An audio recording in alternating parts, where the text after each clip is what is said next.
Good morning class 5 आपके annual syllabus का ये लास्ट वीडियो है, जिस वीडियो में आपको सिंधवाद की यात्रा का वर्णन किया गया है। बगदाद शहर में सिंधवाद नाम का एक समुद्री यात्री रहता था और वो समुद्र के द्वारा अपना व्यापार किया करता था। उस व्यापार की यात्रा में उसको जिन भी कठिनाइयों का सामना करना पड़ता था, वो बड़ी ही सहजता से और निडरता से उनका सामना करते हुए अपने व्यापार को आगे बढ़ाता था। तो चलिए, उनकी कई एक यात्राओं में से एक यात्रा का वर्णन आपकी पुस्तक में दिया गया है, जिसका शीर्षक दिया गया है सिंधवाद की यात्रा। तो आप अपनी हिंदी मेधा की बुक को ओपन करेंगे और पेंसिल को लेकर के बैठेंगे। जो भी क्वेरी होगी उस क्वेरी को आप मुझे व्हाट्सएप क्लास में डिस्कस करेंगे, जो भी आपको नहीं समझ में आएगा। एक बार की बात है, सिंधवाद अपने कुछ साथियों के साथ समुद्री यात्रा पर निकला। उसने जहाज में बहुत सा माल रखवा लिया। माल मतलब सामान, जिस चीज़ का वो व्यापार करता था वो पूरा सामान उसने अपने जहाज में लोड करा लिया और यात्रा पर निकल गया। मार्ग में पड़ने वाले बंदरगाहों पर माल बेचते बेचते वे एक टापू पर पहुँचे।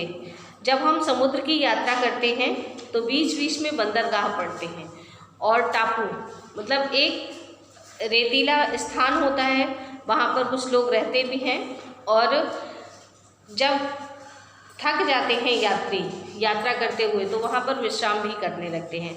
उसी तरह से सिंधवाद के साथ भी हुआ। उस टापू पर वो काफ़ी देर तक घूमते रहे। वहाँ पर एक वातावरण जो था वहाँ का बड़ा सुहावना था।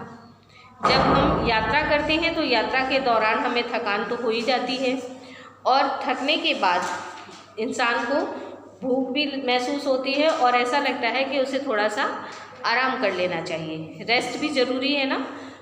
तो उस टापू पर जहाँ का मौसम बहुत अच्छा हो रहा था, उस जगह चारों तरफ फल और छायादार वृक्ष थे। जो स्थान था जहाँ पर वो घूम रहे थे, वहाँ पर एक बड़ा ही रमणीक स्थान दिखाई दिया, जहाँ पे बहुत सारे वृक्ष लगे हुए थे, ताज़े ताज़े फल उन पर थे। उन लोगों ने कुछ फल तोड़कर खाए भी, क्योंकि थकान भी थी और भूख भी थी। तो जब ताज़े फल दिख जाए तो फिर बात ही क्या है। उन्होंने वहाँ पर रुक करके वृक्ष से फल भी लिए और विश्राम भी किया। उन लोगों ने कुछ फल तोड़कर जब खा लिए तो सिंधवाद विश्राम के लिए वहीं एक वृक्ष के नीचे लेट गया और आराम करने लगा। पता नहीं कब उसकी आँख लग गई।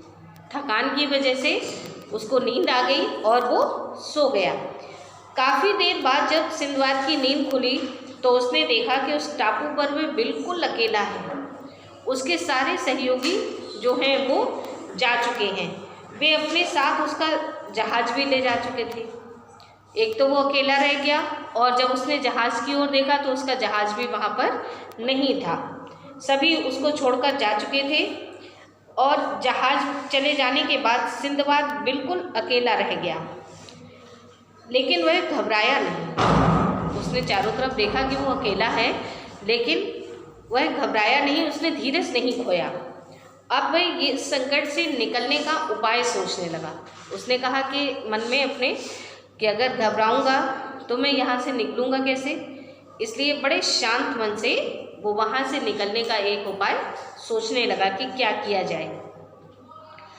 सिंधवाद ने चारों ओर नज़र दौड़ाई। दूर दूर तक कहीं कुछ भी नहीं दिखाई दे रहा था। भाई, सुनसान जगह पर जब एक काफिला आता है ना यात्रियों का, तो उस काफिले के साथ में जितने लोग होते हैं उतने ही लोग वहाँ टापू पर दिखते हैं। उसके बाद वहाँ से सभी चले जाते हैं। तो जब वहाँ पर उसे कोई नहीं दिखाई दिया, उसने एक पेड़ के पर चढ़कर, क्योंकि वृक्ष तो लगे ही थे बहुत सारे, उसने पेड़ पर चढ़कर इधर उधर देखा। कुछ दूरी पर उसे एक सफ़ेद रंग का गुंबद जैसी एक चीज़ दिखाई दी। गुंबद जाते गोलाकार बड़ा सा पत्थर ऐसा दिखाई दिया जो सफ़ेद रंग का था। वह पेड़ से उतरकर उस सफ़ेद गुंबद के पास जा पहुंचा। उसने उसे छूकर देखा, वह बहुत चिकना था।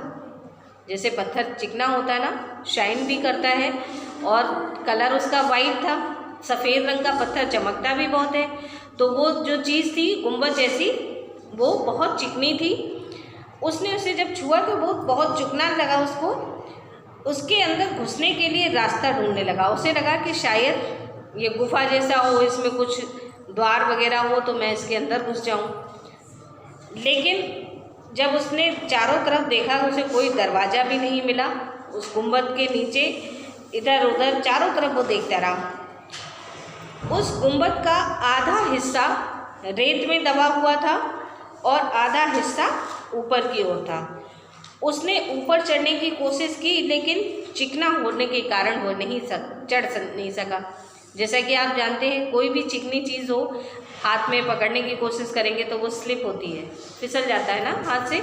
उसी तरह से उस गुंबद पे वो चढ़ने की कोशिश कर रहा था, लेकिन वो गुंबद इतना चिकना था वो उसके ऊपर नहीं चढ़ सका। तभी अचानक अंधेरा सा छा गया। जब वो गुंबद जैसी चीज़ के चारों ओर घूम रहा था, एकदम से अंधेरा सा छा गया, जबकि उस समय आसमान बिल्कुल साफ था, पूरी रोशनी सूरज की थी चारों तरफ। लेकिन अचानक से इतना अंधेरा कैसे छा गया? सिंधवाद आकाश की ओर देखने लगा। उसने देखा एक विशालकाय पक्षी। विशालकाय मतलब जिसका शरीर बहुत बड़ा था। बहुत बड़ा सा एक पक्षी उतरा और आया उस सफ़ेद गुंबद पर जा बैठा। जो गुंबद जैसी चीज़ सिंधवाद को लग रही थी, उसी गुंबद पर वो विशालकाय पक्षी आकर के बैठ गया। अब सिंधवाद को समझ में आया कि ये सफ़ेद गुंबद जैसी चीज़ जो प्रतीत हो रही है मुझे, ये उसी विशालकाय पक्षी का अंडा है। सिंधवाद बहुत ध्यान से उस पक्षी की ओर और अंडे को देखता रहा। पक्षी के बड़े से पंजे को देखकर सिंधवाद को एक उपाय सूझा। जैसे ही उस विशालकाय पक्षी को देखा तो सिंधवाद ने उसके जब पंजे देखे पक्षी के, तो उसको एक विचार आया कि इस पक्षी के पंजे इतने बड़े हैं। उसने हिम्मत करके अपने सिर पे जो पगड़ी बांधी हुई थी, उस पगड़ी को एक छोर में खुद को बांधा और दूसरे छोर से, पगड़ी के दूसरे छोर से उस पक्षी के पंजों में उसको बांध दिया, एक लपेट दिया। प्रातःकाल में पक्षी सिंधवाद को भी अपने साथ लेकर उड़ गया। जब पक्षी उड़ा सुबह, तो वो सिंधवाद को भी अपने साथ ले उड़ा। वो इतना विशाल पक्षी था, उसे ये एहसास नहीं हुआ कि उसके साथ कोई और भी उड़ रहा है। वो नहीं जान पाया। वह पक्षी एक ऐसी घाटी पर उतरा जहाँ हीरों की खान थी। वो पक्षी कहाँ गया? ऐसी एक घाटी में उतरा जाके जहाँ पर बहुत सारे हीरे थे। हीरों की खान मतलब जिस स्थान पर बहुत सारे डायमंड थे, बहुत सारे हीरे थे। सांपों से भरी पड़ी वो घाटी, जहाँ पर हीरे थे वहाँ पर वो घाटी जो थी वो सांपों से भी भरी हुई थी। मतलब बहुत विषैले वहाँ पर सांप थे। वह पक्षी शायद सांपों को खाने के लिए ही वहाँ पर जाया करता था। वो जो विशालकाय पक्षी था वो वहाँ पर सांप खाने के लिए जाता था। जैसे आपने सुना होगा कि गिद्ध एक पक्षी हुआ करता था, उसका भोजन ही होता है, गरुड़ का भोजन होता है सर्प को खाना। तो वो विशालकाय पक्षी उसी प्रजाति का था, तो वो सांपों को खाने के लिए उस घाटी पर जाया करता था। सिंधवाद ने अपने आप को उसके पंजों से छुड़ा लिया और एक पेड़ पर चढ़ गया। उसने देखा कि उस पक्षी ने एक सांप को अपनी चोंच में दबाया और उड़ गया। सिंधवाद ने अपने आप को फटाफट छुड़ा लिया उसके पंजों से और एक पेड़ पर चढ़ गया। उस पक्षी ने अपनी चोंच में सांप को दबाया और वह उड़ गया। सिंधवाद इधर उधर देख रहा था कि उसकी नज़र एक गुफा पर पड़ी। वह पेड़ से उतरा और उस गुफा के अंदर चला गया। एक बड़े से पत्थर से उसने गुफा का दरवाज़ा बंद कर लिया, क्योंकि एक तो अकेला प्राणी, ऊपर से इतने विषैले सांप वहाँ पर, और जब उसको एक गुफा दिख गई तो वो गुफा के अंदर चला गया और उस गुफा का दरवाज़ा एक बड़े से पत्थर से उसने बंद कर लिया। जब उसने गुफा का दरवाज़ा अंदर से बंद कर लिया पत्थर से और किसी तरह वहाँ पर अपनी पूरी रात बिताई। सवेरा होने पर वह बाहर निकला। सुबह के समय बाहर का दृश्य देखकर सिंदबाद की आंखें खुली की खुली रह गईं। आश्चर्यचकित रह गया, देखता ही रह गया, क्योंकि घाटी में चारों तरफ हीरे जवाहरात बिखरे हुए थे। उसने कुछ हीरे अपनी पगड़ी में बांध लिए और उसने देखा कि वहाँ कुछ मांस के टुकड़े भी पड़े हुए हैं। सिंदबाद ने सोचा शायद ये टुकड़े किसी व्यापारी ने ही डाले होंगे, क्योंकि वो किसी व्यापारी को पता होगा कि यहाँ पर वो पक्षी आता है, और मांस के टुकड़े वहाँ इसलिए डाले क्योंकि जब मांस के टुकड़े उस घाटी में पड़े हैं तो उन टुकड़ों में एक दो हीरे तो चिपक ही जाएंगे। तो उन अपने विचारों को व्यक्त करता है कि शायद ये टुकड़ी किसी व्यापारी ने ही डाले होंगे। उसका अनुमान बिल्कुल सही निकला। इस मांस के टुकड़े में हीरे चिपक जाते थे।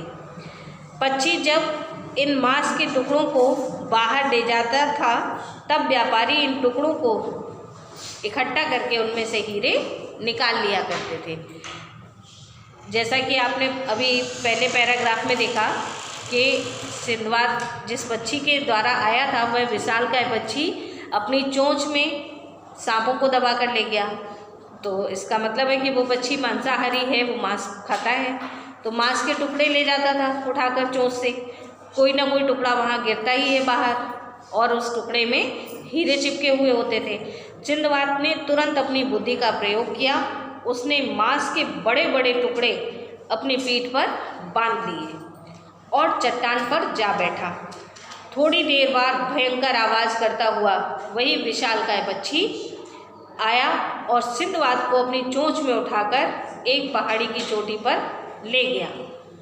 उस पहाड़ी पर कुछ व्यापारी बैठे थे जो कि शायद उस पक्षी का ही इंतज़ार कर रहे थे।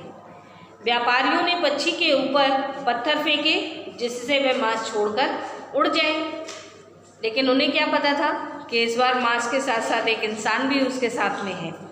जब व्यापारी दौड़कर मांस के टुकड़े के पास आए तो वहाँ उन्होंने सिंदबाद को देखा। सिंदबाद ने व्यापारियों को अपनी पूरी आप बीती सुनाई।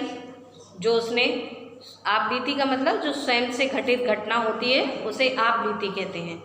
तो जो घटना घाटी में उसके सामने प्रत्यक्ष घटी थी उस घटना को सिंदबाद ने उन व्यापारियों को बताया।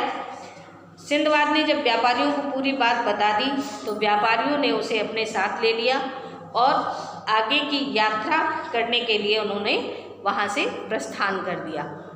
जब सिंदबाद व्यापारियों के साथ में हो गया, उसने जो भी घटना वहाँ घटित हुई थी उसको पूरा वर्णित किया और बताया पिछला भी कि मैं कैसे यहाँ पर आकर फंस गया था। इस तरह से सिंदबाद की ये समुद्री यात्रा पूर्ण होती है और उन व्यापारियों की सहायता से वह पुनः अपने शहर बगदाद को पहुँचता है। तो बच्चों, इस कहानी से क्या शिक्षा मिलती है? ये तो सिंदबाद की हिम्मतपूर्ण जो यात्रा उन्होंने की उसका वर्णन था, लेकिन इसके साथ साथ एक चीज़ ये भी मिलती है कि हम किसी भी परिस्थिति में क्यों ना हो, हम कैसे भी मुश्किल दौर से गुजर रहे हों, हमें अपनी हिम्मत नहीं खोनी चाहिए और समझदारी से उस मुसीबत के समय से अपने आप को कैसे बचाना है यह उपाय सोचना चाहिए। इस पाठ के अंतर्गत जो भी चीज़ें आपको नहीं समझ में आई हूँ, मैं फिर से आपको बता रही हूँ कि जब आपका क्लास चले तो आप मुझसे डिस्कस कर सकते हैं और अपने PDF के द्वारा इसका रिटन वर्क कंप्लीट करेंगे। धन्यवाद।